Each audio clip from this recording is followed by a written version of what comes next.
ئەنجومەنی وەزیرانی هەرێم بڕیاریدا بە بەخشینی شوێنی نیشتەجێبوون وەک پاداش بە کەسوکاری پێشمەرگە شەیدەکان لە شەڕی دژبەچەکدارانی داعشدا.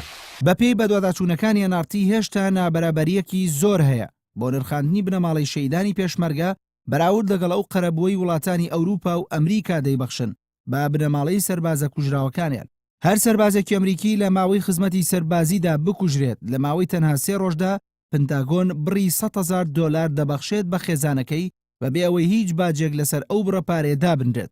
لە دواتریشدا کۆمەڵێک خزمەتگوزاری و قەرەبوو بۆ خێزانی سەربازەکە دابین دەکرێت کە زۆر جار بڕی قەرەبووەکە لە نێوان 13 بۆ 25 ئەوەندەی موچەی سەرەکی سەربازەکە دەبێت. لە دوای کوژرانی سەربازەکە بۆ ماوەی 1 ساڵ شوێنی حەوانەوە بۆ خێزانەکەی دابین دەکرێت. مانگانە موچەی $1233 بۆ خەرج دەکرێت و بۆ هەر منداڵێکیشی تاوەکو تەمەنی 23 ساڵی بڕی $305 بۆ خەرج دەکرێت. حکومەتی ئەمریکا بۆ ماوەی 45 مانگ خەرجی تەواوی منداڵەکانی سەربازە کوژراوەکە دەکات بۆ ئەوەی بتوانن بەردەوامی بە خوێندن بدەن. زۆر جار کۆیگشتی قەرەبووی خێزانی سەربازە کوژراوەکان دەگاتە نزیکەی $400,000 ئەمریکی. ئەگەر سەرنج بدەین لە نرخاندنی بنەماڵەی سەربازە کوژراوەکان لە یەکێک لە وڵاتانی ئەوروپا، ئەوە دەبینین لە ئەڵمانیا خێزانی سەربازە کوژراوەکان €60,000 وەک قەرەبووی ڕاستەوخۆ دوای کوژرانی سەربازەکە وەردەگرن. لە دواتریشدا خێزانەکەی لە 60% موچەی خارەنشینی سەربازەکە و هەرێکێک لە منداڵەکانیشی لە 30% موچەکەی وەردەگرن.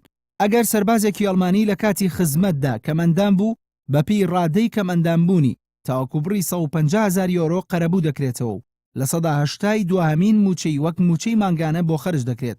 ئەو سەربازانی کە تەنها بریندار بوون جگە لە بڕی قەرەبۆکەیان لە نێوان €15,000 بۆ €30,000 وەردەگرن. لە عێراق 5 ملیۆن دینار دەبەخشێت بە خێزانی ئەو سەرباز و چەکدارانەی حەشدی شعبی کە لە شەڕی داعشدا کوژراون. هەندێک جاریش زەوی بەسەر خێزانەکانیاندا دابەش دەکرێت. جگە لە دوهەمین بڕیاری حکوومەتی هەرێم بە بەخشینی شوێنی نیشتەجێبوون بە خێزانی کەسوکاری شەیدەکانی شەڕی چەکدارانی داعش لە هەرێمی کوردستان تاوەکو ئێستا لەلایەن وەزارەتی پێشمەرگەوە تەنها 5 ملیۆن دینار و لەلایەن پەرلەمانی کوردستانەوە 2 ملیۆن دینار بەخشراو بە خێزانەکانیان. خێزانی پێشمەرگە شەیدەکان تاوەکو 6 مانگ دوای شەیدبوونی پێشمەرگەکە موچەکەی وەردەگرن و لە دواتردا 2 پلە بۆ موچەی خانەنشینەکەی زیاد دەکرێت و دەدرێت بە خێزانەکەی. خێزانی پێشمەرگە شەیدەکە لەو پێشینانەی دەبەخشرێت کە وەریگرتووە. نێچیروان بارزانی سەرۆکی حکوومەتی هەرێمی کوردستان لە دوهەمین لێدوانیدا ڕایگەاند 1300 پێشمەرگە لە شەڕی داعشدا شەهید بوون. بەپێی بەدواداچوونەکانی NRT زۆر جار ئەو بڕەپارەی کە وەکو قەرەبوو دەستنیشان کراوە بۆ بنەماڵەی شەیدانی پێشمەرگە دوا دەکەوێ و بەشێک لە چاودێرانیش لەو بڕوایەدان کە بڕی ئەو قەرەبۆی دەستگا فەرمیەکانی حکوومەت بە پێشمەرگەی دەدەن لە ئەست قوربانیەکانی ئەو هێزەدانیە.